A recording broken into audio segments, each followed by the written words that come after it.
It was September of 2015 and the world fell in love with pizza rats. This determined little rodent served as a symbol of many things to many different people. Some saw themselves struggling with dreams so big they seem impossible. Others saw a reminder of how gross New York City's subway is. And for the nerds of the world, aka me, I saw Splinter carrying home a snack for the Teenage Mutant Ninja Turtles.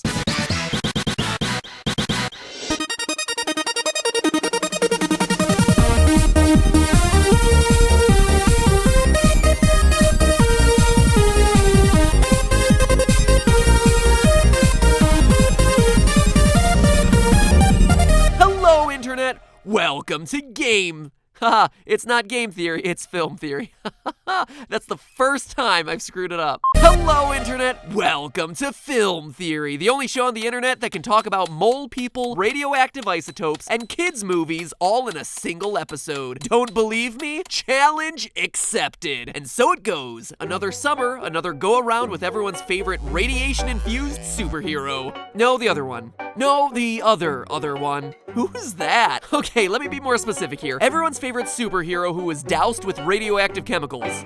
It's the Teenage Mutant Ninja Turtles, okay? Though it is worth mentioning that the TNMT were originally meant to be a parody of Daredevil, the Devil of Hell's Kitchen. Why?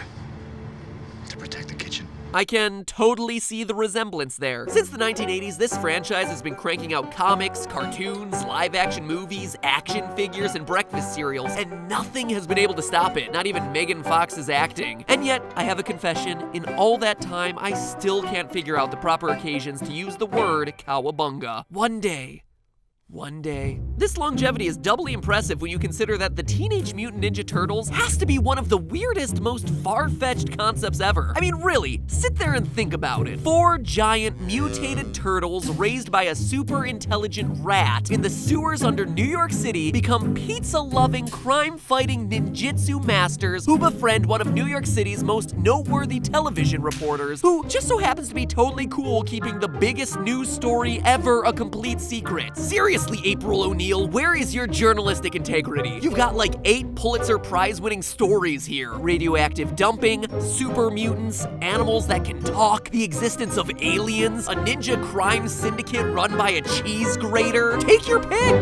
Anyway, the mini MatPat that lives inside my heart desperately wants the Teenage Mutant Ninja Turtles to be real. So today we're gonna explore how possible these things really are. And yeah, you may laugh, but hey, anything can happen in New York. Fistfights between cartoon characters? Happened. Boba Fett playing the accordion? Happened. Mutant reptiles in the sewers? May have happened. Because believe it or not, there's a pretty convincing argument to be made that all the ingredients to making the Teenage Mutant Ninja Turtles might exist in the sewer systems of New York. Oh, now, before you go blowing up the comments, let's all take a breath for a second. To address question 1, no, I'm not off my medication, but thank you for your concerns. And number 2, no, of course, I'm not claiming that the Teenage Mutant Ninja Turtles are real. Obviously, this whole universe is about as fictional as it gets. Is there a nunchuck-wielding terrapin who's gonna save you from being mugged while using 80s slang in downtown Manhattan? Sadly, no. But giant mutated pizza-eating turtles beneath the city? Cowabunga, we're gonna find out. Did I do it right? No?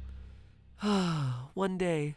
Let's start off pretty simple. Is it possible that turtles like the ones we see in Teenage Mutant Ninja Turtles could be in New York City? This one's easy. Yes. According to the Tales of the Teenage Mutant Ninja Turtles comic book series, specifically Volume 2, issue number 18, the Ninja Turtles are of the red-eared slider species. Fun fact, in the wake of the first TMNT movie, released in 1990, England was flooded with so many red-eared sliders as pets for children that they became an invasive species that clogged up the waterways. So yeah, in an ironic twist, the creation of the Teenage Mutant Ninja Turtles actually increased the likelihood that the Teenage Mutant Ninja Turtles could exist. And that, my friends, is life imitating art. Now, to an outsider, it might seem like the only place in New York City that you're gonna find a turtle is in a zoo or at the bottom of a suspicious bowl of soup. But in fact, there are red-eared sliders living wild in the middle of Manhattan. Within Central Park, there's a large pond where turtles congregate that is plainly named the Turtle Pond. And according to the Central Park Conservancy, there are 5 turtle species living wild inside that pond, the most numerous of which is none other than the red-eared slider. And red-eared sliders aren't like betta fish that you buy one week and flush the next. These little guys can live between 50 and 70 years, so there are bound to be some teenage turtles in the mix.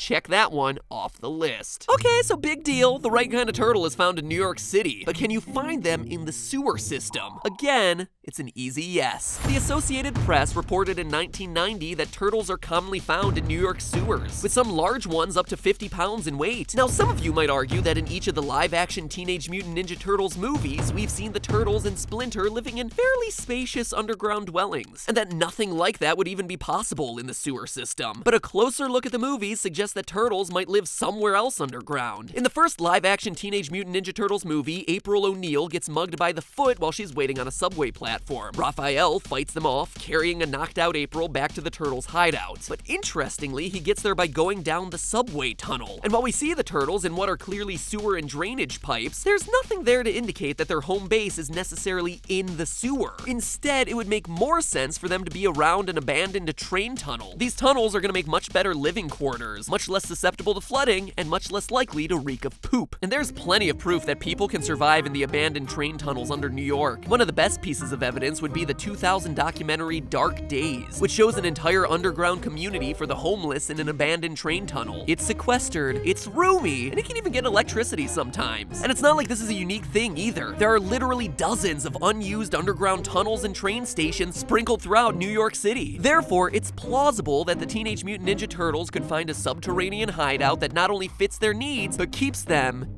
in the shadows. You know, since the new movie is out of the shadows. Anyway, at this point, we've got teenage turtles of the right species who could be living under New York. But now for the question that thousands of middle schoolers have asked for ages. Can a turtle eat pizza? Yes. Red-eared sliders are omnivores and will eat pretty much anything. Cowabunga! Was that right? One day. One day. So we have teenage turtles in the New York sewers who eat pizza. What's left? Well, mutants and ninja. And since we can't have them learning ninjutsu until they're walking on two legs and wielding a bow staff, let's look at the mutant part of the equation. So what do we know about the mutations that the fictional turtles experienced? We get a fairly clear explanation in the second feature film, The Secret of the Ooze. Here's what Professor Perry says about the TGRI ooze that caused the turtles to mutate. An unknown mixture of discarded chemicals was accidentally exposed to a series of radiated waves, and the resulting ooze, as you put it, was found to have remarkable but dangerous mutagenic properties. All right, I'll forgive the fact that Dr. Science here uses the made-up word mutinogenic, he means mutagenic, and instead focus on the idea that the turtles were exposed to some radioactive toxic waste and this caused them to grow to their incredible size. So is there any real-world proof that radiation plus organism equals giant?